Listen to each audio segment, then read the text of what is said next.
meilleur chemin, partie 17, pardon, paix et guérison.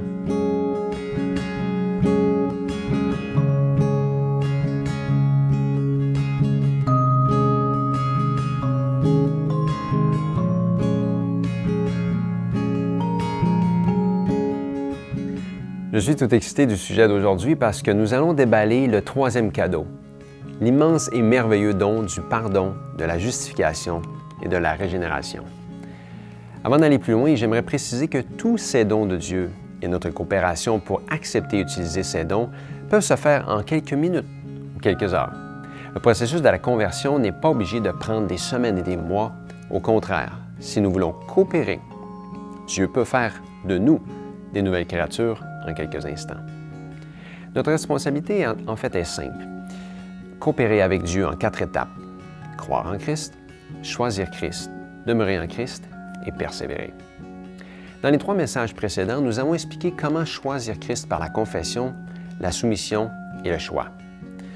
En choisissant Christ, nous recevons un cadeau extraordinaire qui prendra 3 émissions à déballer. Alors regardons de plus près le premier aspect de ce troisième cadeau, le pardon. Sur le meilleur chemin, dès que je fais un pas vers Jésus, il me tend la main pour avancer à faire un autre pas. Dès que j'accepte un cadeau et que je l'utilise, il m'en donne un autre. Je me répète encore comme un instructeur.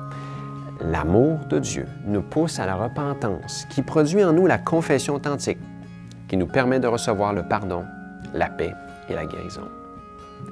Dans le livre Le meilleur chemin au chapitre 6, Ellen White explique que le Rédempteur du monde accepte les hommes tels qu'ils sont, avec tous leurs besoins, toutes leurs imperfections et toutes leurs faiblesses.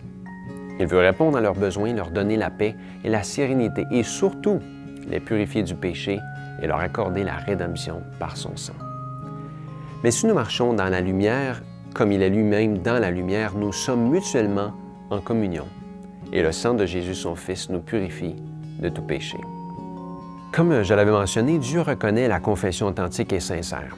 Et de plus, seul celui qui est repentant et contrit peut être pardonné. Mais le pécheur doit croire que Dieu va le pardonner parce qu'il l'a promis.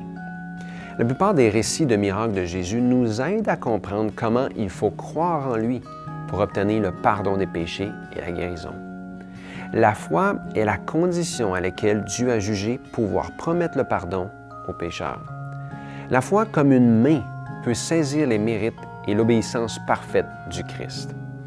Dès qu'un pécheur accepte le Christ comme son sauveur personnel, Dieu pardonne ses péchés et le justifie gratuitement, conformément à ses promesses infaillibles. 1 Jean 1,9 « Si nous confessons nos péchés, il est fidèle et juste pour nous les pardonner et pour nous purifier de toute iniquité. » Lisons un paragraphe d'Ellen G. White dans Message choisi, page 49. Vous croyez à cette promesse.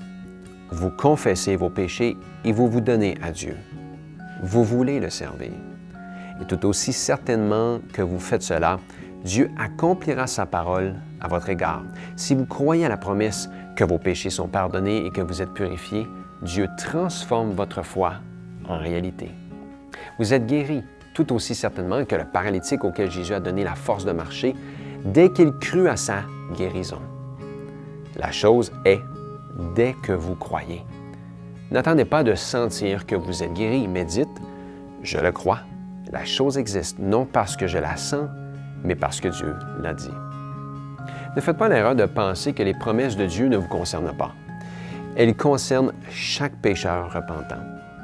Nul n'est pécheur au point de ne pouvoir trouver force, pureté et justice en celui qui est mort pour nous. Dieu n'agit pas envers nous comme les hommes mortels agissent les uns envers les autres. Ses pensées sont des pensées de miséricorde, d'amour et de tendre compassion. Il dit que le méchant abandonne sa voie et l'homme d'iniquité ses pensées, qu'il retourne à l'Éternel qui aura pitié de lui, à notre Dieu qui ne se lasse pas de pardonner. J'efface tes transgressions comme un nuage et tes péchés comme une nuée. Ésaïe 55, 7 et 44, 22.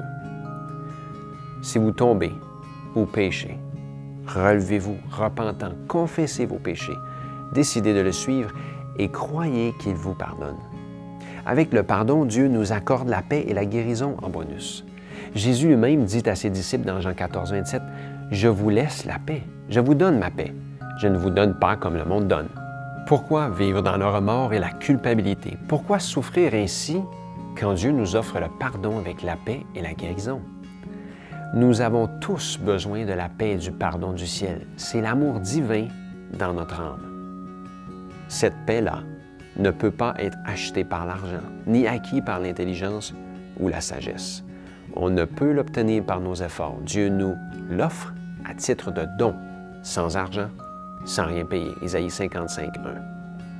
Dans Philippiens 4, verset 7, l'Écriture nous dit « Et la paix de Dieu qui surpasse toute intelligence gardera vos cœurs et vos pensées en Jésus-Christ. » La paix et le repos véritable sont des grâces que seul Jésus-Christ nous accorde avec le pardon de nos péchés. Et en plus de cela, nous sommes guéris par ses meurtrissures. Ésaïe 53, verset 5.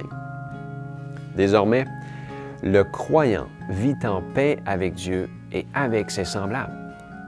Dieu dit à Moïse, « Je suis l'Éternel qui te guérit. » Jésus lui-même passa plus de temps à guérir qu'à enseigner, et aujourd'hui, il veut faire de même. Il veut guérir nos cœurs brisés, nos relations difficiles et même nos souvenirs douloureux. Cherchez à connaître l'Éternel, étudiez la Bible, écoutez ses promesses et décidez de le suivre. En lisant les promesses divines, souvenez-vous qu'elles sont l'expression d'un amour et d'une compassion inexprimables. Oui, croyez seulement que Dieu est votre secours. Prenez le meilleur chemin et approchez-vous de lui par la confession et la repentance avec foi, et il s'approchera de vous avec la miséricorde, le pardon, la paix et la guérison. Ça, c'est mieux vivre.